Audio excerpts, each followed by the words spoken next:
శ్రీ గురుచరిత్ర అధ్యాయం 4. శ్రీ గణేశాయ నమ. శ్రీ సరస్వత్యై నమ. శ్రీ గురుభ్యో నమ.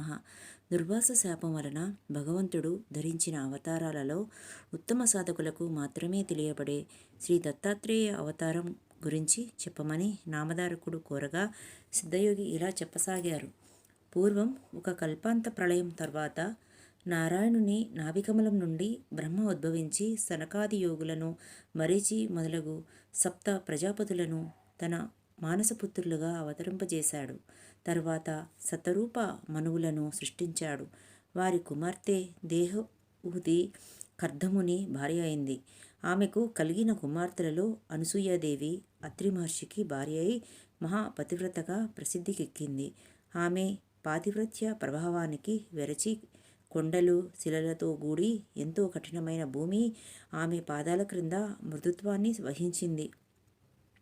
సర్వాన్ని తపింపజేసే సూర్యుడు, అన్నిటినీ దహింపజేసే అగ్ని కూడా ఆమెకు చల్లదనం ఇవ్వసాగారు. వాయువు ఆమె చెంత తన ప్రచండ వేగం మాని మందంగా మలయమారుతంగా వీచేవాడు. దేవతలందరూ తమ వలన ఆమెకు కష్టం కలిగినా లేక ఏ అల్పుడైనా ఆమె అనుగ్రహం పొందినా అతడు తమను కూడా జయింపగలడని భయపడుతుండేవారు. ఒకసారి త్రిలోక సంచారి అయిన నారద మహర్షి బ్రహ్మ విష్ణు మహేశ్వరుల నివాసాలకు వెళ్ళి అక్కడ అనసూయాదేవి పాతివ్రత్యాన్ని ఎంతగానో ప్రశంసించాడు. అత్రి మహర్షి ఆదేశం మేరకు ఆమె వలె అతిథి భావ్యాగతులను ఆదరించే సాధ్వి మరొకరు లేరన్నాడు. అప్పుడు త్రిమూర్తుల భార్యలు కూడా దేవతలందరి వలనే భయపడి అసూయ చెంది ఆమె పాతివ్రత్య మహిమను తగ్గించమని తమ భర్తలను నిర్బంధించారు. అప్పుడు త్రిమూర్తులు అతిథి వేషాలలో అత్రి మహాముని ఆశ్రమానికి చేరుకున్నారు. అనసూయాదేవి వారికి ఎదురేగి స్వాగతం చెప్పి అర్ఘ్యపాద్యాదులు సమర్పించి, అయ్యలారా, మీ రాకచేత మా ఆశ్రమం పావనమైంది. మీకు నేనేమి చేయాలో సెలవీయండి. అత్రి మహర్షి తపస్సు కోసం అరణ్యంలోకి వెళ్ళారు అని చెప్పింది. అప్పుడు ఆ అతిథులు, అమ్మా, మాకెంతో ఆకలిగా ఉన్నది. నీ భర్త ఎప్పుడు వస్తారో చెప్పలేము గదా, మాకు వెంటనే భోజనం పెట్టు అన్నారు. ఆమె లోపలికి వెళ్ళి విస్తళ్ళు వేసి, అయ్యలారా, భోజనానికి దయచేయండి అని ప్రార్థించింది. అప్పుడు వారు, సాధ్వి, నీవు మాకు ఆతిథ్యమిస్తావని మాట ఇచ్చావు. కానీ మాదొక షరతు ఉన్నది. నీవు కట్టుకున్న గుడ్డలు విడిచి నగ్నంగా వడ్డిస్తేనే మేము భోంచేస్తాము. లేకుంటే ఇలా ఆకలితోనే వెళ్ళిపోతాము అన్నారు. వారు ఆకలితో వెళ్ళిపోతే ఆమె అత్రి మహర్షి ఆదేశాన్ని మీరినట్లవుతుంది. అంతేగాక ఆకలితో తిరిగిపోయిన అతిథి గృహస్థుల పుణ్యాన్ని తపస్సును తీసుకుపోతాడని శాస్త్రం. కానీ పరపురుషుల ఎదుటకు నగ్నంగా వస్తే పాతివ్రత్యం భంగమవుతుంది. పరస్పర విరుద్ధమైన ధర్మాల మధ్య తనను చిక్కించుకోజూచిన అతిథులు సామాన్యులు గారని ఆమె వెంటనే గ్రహించింది. వారి విచిత్రమైన షరతుకు ఆమె తనలో తానే నవ్వుకున్నది. తపోమూర్తి అయిన అత్రి మహర్షి సంసర్గం వలన పవిత్రురాలైన నాకు కామభయం లేదు.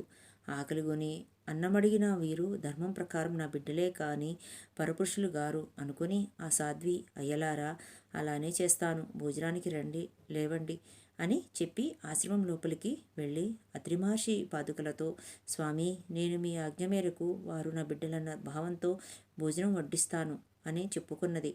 ఆమె యొక్క పాతివ్రత్య మహిమాన్వితమైన సంకల్పం వలన ఆమె భోజనం వడ్డించడానికి నగ్నంగా వెళ్ళేసరికి ఆ ముగ్గురు పసిపిల్లలయ్యారు. ఆమె భావనను అనుసరించి ఆమెకు బాలింతరాలికి వలె స్తన్యమొచ్చింది.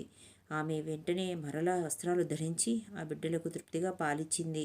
నిరంతరం సృష్టి చేసి అలసినవాడిలా బ్రహ్మదేవుడు, ప్రపంచాన్ని పాలించి అలసినవాడిలా శ్రీ మహావిష్ణువు, జగసంహార కార్యం వలన సోలిపోయిన వానిలాగా శంకరుడు అనసూయాదేవి యొక్క పాతివ్రత్య మహిమను గ్రోలి విశ్రాంతి చెందారు. ఆ మహాపతివ్రత తన దివ్యదృష్టి వలన ఆ ముగ్గురు త్రిమూర్తులని తెలుసుకొని ఊయలలో పెట్టి ఆ జరిగిన కథని జోలగా పాడుచున్నది. ఇంతలో అత్రి మహర్షి వచ్చి ఆమె నుండి సర్వము తెలుసుకుని ఊయలలోనే త్రిమూర్తులను దర్శించి ఆ రూపాలలో ప్రకటమైన పరమాత్మను ఇలా స్తుతించాడు. ఓ మహావిష్ణు, నీవు సృష్టి స్థితి లయకారుడవు, జగత్సాక్షివి, విశ్వమయుడవు, విశ్వాధారుడవు. ఓ పరమేశ్వర, నీవు సహజంగా ఒక్కడివే అయినా నీ లీల చేత త్రిమూర్తులుగా మారి క్రీడిస్తున్నావు. వాస్తవానికి ఈ జగత్తు నీకంటే వేరుగాకపోయినా మసక చీకటిలోని త్రాడు దానికి భిన్నమైన పాముగా గోచరించినట్లు నేను నాది అనే మాయతో కూడిన భావన వలన నీకంటే వేరైనట్లు జీవులకు గోచరిస్తున్నది. ఊయలలోని పిల్లలు హాయిగా నిద్రపోతున్నారు. త్రిమూర్తులు ఆ స్తోత్రానికి తృప్తి చెంది తమ నిజరూపాలతో కూడా ప్రత్యక్షమై వరం కోరుకోమన్నారు. అప్పుడు ఆయన సాభిప్రాయంగా భార్య వైపు చూస్తూ, సాధ్వి, వీరు మనస్సు చేత కూడా పొందడానికి వీలుగాని వారు. అయినా నీ భక్తి వలన ఇలా వచ్చారు. నీ అభిష్టమేమిటో నివేదించుకో అన్నాడు. అనసూయాదేవి, స్వామి, ఈ సృష్టి యొక్క వికాసం కోసమే మీరు భగవంతుని చేత సృష్టించబడ్డారు గదా. కనుక ఈ మూడు మూర్తులు ప్రత్యక్షమైన వీరిని పుత్రులుగా పొంది మీ అవతార కార్యం నెరవేర్చుకోవడమే నా అభిష్టము అన్నది. అత్రి మహర్షి సంతోషించి, మీరు మాకు పుత్రులుగా పుట్టి మమ్ము ఉద్ధరించండి అని కోరాడు. అప్పుడు వారు, మహర్షి, మమ్ము నీకు సంపూర్ణంగా దత్తం చేసుకున్నాము అన్నారు. ఆ పతివ్రత ప్రభావం చేత త్రిమూర్తులు అత్రి కోరిన వరమునకు గ్రహించి తమ లోకాలకు వెళ్ళి వారి భార్యలను కలుసుకున్నారు. తర్వాత అత్రి అనసూయలకు 3 పుత్రులు కలిగారు. సద్గురువైన అత్రి మహర్షికి ఆత్మసమర్పణ చేసుకొని సేవించిన ఫలితంగా తనకు వ్రతభంగం చేసి శపించడానికి వచ్చిన త్రిమూర్తులను బిడ్డలుగా పొందింది అనసూయాదేవి. తర్వాత అత్రి మహర్షి బాలవిష్ణుమూర్తికి దత్తుడని, దర్శనం మాత్రం చేత అందరినీ హృదయాలకు ఆహ్లాదాన్నిచ్చే బ్రహ్మదేవునికి చంద్రుడని, ప్రళయకర్త అయిన రుద్రుడికి దుర్వాసుడని నామకరణం చేశాడు. ఈ 3 అత్రి యొక్క సంతానం గనుక వీరిని ఆత్రేయులని, దత్తుణ్ణి దత్తాత్రేయుడని వ్యవహరిస్తారు. ఈయనే సాక్షాత్తు పరమేశ్వరుడు. శృతులకు కూడా అందని సచ్చిదానంద స్వరూపుడు. మానవులకు అభిష్టాలు నెరవేర్చి యోగము జ్ఞానము ప్రసాదించేవాడు. స్మరించిన తక్షణంలోనే అనుగ్రహిస్తూ సర్వత్రా సంచరిస్తుంటాడు. దుర్వాసుడు మిక్కిలి కోప స్వభావం గలవాడైనా ఆయన కోపం కూడా లోకానికి కళ్యాణమే చేకూర్చింది. చంద్రుడు సర్వజీవులను పోషిస్తుంటాడు. తర్వాత బ్రహ్మ, చంద్రుడు, శివుడు, దుర్వాసుడు తమ దివ్యాంశాలను దత్తాత్రేయుని యందుంచి తల్లి అనుమతితో తపస్సుకు వెళ్ళిపోయారు. నామధారక, అలనాటి దుర్వాస శాపం వలనే పరమాత్మ అయిన శ్రీదత్తుడు శాశ్వతంగా భూమి మీద సంచరిస్తూ భక్తులను అనుగ్రహిస్తుంటాడు. అసలు ఆయన అవతరించినదే అందుకు. స్థూల దృష్టికి అలా కనిపించినా నిజానికి ఇతర అవతారాలు తమ కార్యం తీరగానే శరీరాలు త్యాగం చేసి వైకుంఠానికి వెళ్ళిపోయినట్లు భగవంతుడు ఈ దత్తావతారంలో చేయడు. శ్రీరాముడు రావణాది రాక్షస సంహారం కోసము, శ్రీకృష్ణుడు దుర్యోధనాది దుష్టులను సంహరించి భూభారం తగ్గించడానికి అవతరించారు. ఆ కార్యాలు తీరగానే ఆ ఇద్దరూ తమ శరీరాలు వదిలివేశారు. కానీ సర్వజనోద్ధరణమనే దత్తావతార కార్యం సృష్టి ఉన్నంత వరకు కొనసాగవలసిందే. కనుక దత్తస్వామి అవతార త్యాగం చేయకుండా నిత్యము భూమిపై సంచరిస్తుంటాడు. శ్రీ దత్తాత్రేయుడే ఆదిగురువు. పూర్వం భగవంతుడు మత్స్య కూర్మ రూపాలలో అవతరించాడు. అలాగే ఈ కలియుగంలో కూడా ఇప్పటికీ 2 సార్లు అవతరించాడు. కలియుగంలో అజ్ఞానులకు గోచరం కాకపోయినా ఆ 2 అవతారాలు ఇప్పటికీ కూడా భక్తుల అభిష్టాలు నెరవేరుస్తున్నారు.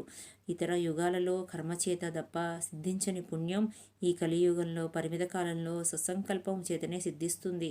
కనుక ఇట్టి కలియుగంలో జన్మించి బుద్ధిపూర్వకంగా శ్రీగురుని ఆరాధించి తరించడం ఎంతో సులభం. అట్టి అవకాశం పూర్వపుణ్యం చేత నీకు లభించింది. కనుక నేను చెప్పే గురుకథలు శ్రద్ధగా విను అన్నారు సిద్ధయోగి. నామధారకుడు దత్తావతారణం గురించి విని ఆనందించి, ఆహా, అలనాటి అనసూయాదేవి పాతివ్రత్యం వలన మానవాళికి గురు పరంపర అందువలన మా వంటి అజ్ఞులకు మీ వంటి గురువు యొక్క కృప లభించాయి అన్నాడు. శ్రీ దత్తాయ గురువే నమః. శ్రీ శ్రీపాద శ్రీ వల్లభాయ నమః. శ్రీ నృసింహ సరస్వత్యై నమః.